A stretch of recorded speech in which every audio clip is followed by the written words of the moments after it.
Hello friends, welcome to Jeevanya's kitchen. Friends, இன்றைக்கி நம்ம ரொம்ப சிம்பிளான முறையில் ரொம்பவே டேஸ்டியாகவும் ரொம்ப ஹெல்த்தியாகவும் இருக்கிற மாதிரி ஒரு பிரேக்ஃபாஸ்ட் ரெசிபி செய்ய போகிறோம். சாப்பிட்றதுக்கு அவ்வளோ டேஸ்ட்டாக இருக்குங்க. எல்லாருமே விரும்பி சாப்பிடுவாங்க. செய்கிறதுமே ரொம்ப ஈஸி தான்.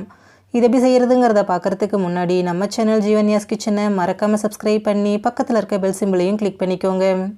இது செய்கிறதுக்கு ஃபஸ்ட்டு ஒரு குக்கர் எடுத்துகிட்டு அதில் 1 கப் அளவுக்கு பாசிப்பருப்பு சேர்த்துக்கோங்க. நான் இன்றைக்கி எல்லா பொருளையும் இந்த கப்பில் தான் அளந்து எடுத்துருக்கிறேன்.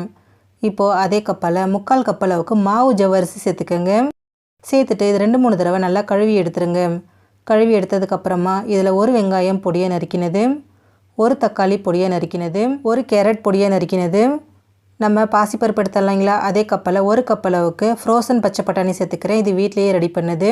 உங்கள்கிட்ட ஃப்ரெஷ்ஷான பச்சை பட்டாணி இருந்தால் அதை சேர்த்துக்கோங்க. இது எப்படி ரெடி பண்ணுறதுங்கிற வீடியோ நம்ம சேனலில் அப்லோட் பண்ணியிருக்கிறேன். லிங்க் டிஸ்கிரிப்ஷன் பாக்ஸில் கொடுக்குறேன், தேவைப்பட்டால் செக் பண்ணி பாருங்கள்.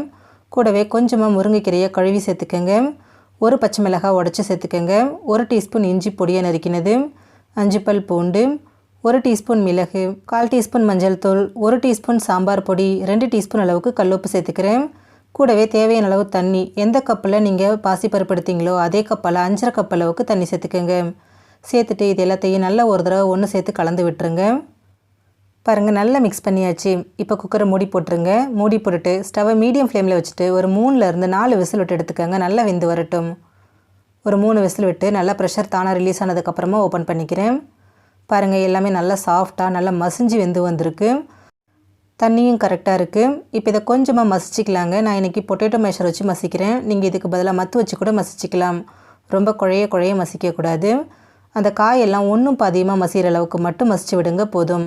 பாருங்கள், இந்த அளவுக்கு மசிச்சா சரியாக இருக்கும். இதுக்கு மேலே மசிக்க வேண்டாம்.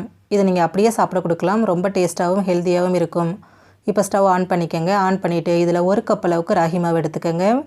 ஸ்டவ் லோ ஃப்ளேமில் வச்சுட்டு கொஞ்சமாக சேர்த்துட்டு இது நல்லா இந்த மாதிரி மிக்ஸ் பண்ணி விடுங்க. ஒரேடியாக சேர்க்க வேண்டாம். இந்த மாதிரி கொஞ்சமாக சேர்த்து மிக்ஸ் பண்ணும்போது கொஞ்சம் கூட கட்டிகள் விழாமல் மிக்ஸ் பண்ணுறதுக்கு நமக்கு ரொம்ப ஈஸியாக இருக்கும். பாருங்கள், நான் 1 கப்பையும் சேர்த்துட்டேன். இப்போ இதை நல்லா குக் பண்ணிக்கலாம். ஸ்டவ் லோ ஃப்ளேம்லேயே வச்சுட்டு ஒரு 5 நிமிஷத்துக்கு இதை இந்த மாதிரி கலந்து விட்டுக்கிட்டே இருங்க. ராகி மாவு நல்லா வெந்து வரட்டும்.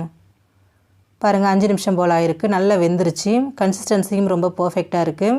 ஒருவேளை உங்களுக்கு ரொம்ப தண்ணியாக இருந்துச்சுன்னா இன்னும் கொஞ்சம் ராகி மாவு சேர்த்துக்கோங்க. இப்போ இதுக்கு ஒரு தாளிப்பு கொடுக்கலாம். அதுக்கு ஸ்டவ்வில் ஒரு பேன் வச்சுட்டு 2 டேபிள் ஸ்பூன் நெய் சேர்த்துக்கோங்க. நெய் பிடிக்காதவங்க எண்ணெய் சேர்த்துக்கோங்க. இப்போ இதில் 1 டீஸ்பூன் சீரகம், 1/2 டீஸ்பூன் மிளகு, கொஞ்சமாக முந்திரி பருப்பு சேர்த்துக்கோங்க. சேர்த்துட்டு இது எல்லாமே நல்லா செவக்கிற அளவுக்கு வறுத்து விடுங்க. முந்திரி பருப்பு உங்களோட விருப்பங்க. உங்களுக்கு பிடிச்சா சேர்த்துக்கலாம். அப்படி இல்லைன்னா நீங்கள் இதை ஸ்கிப் பண்ணிக்கலாம். பாருங்கள், வறுபட்டுருச்சு. இப்போ இதில் கொஞ்சமாக கருவேப்பிலையும் சேர்த்துருங்க. சேர்த்துட்டு அதையும் நல்லா பொரிய விட்டுருங்க. கருவேப்பிலை பொரிஞ்சதும் இது கூட 1/4 டீஸ்பூன் அளவுக்கு பெருங்காயத்தூள் சேர்த்துக்கோங்க.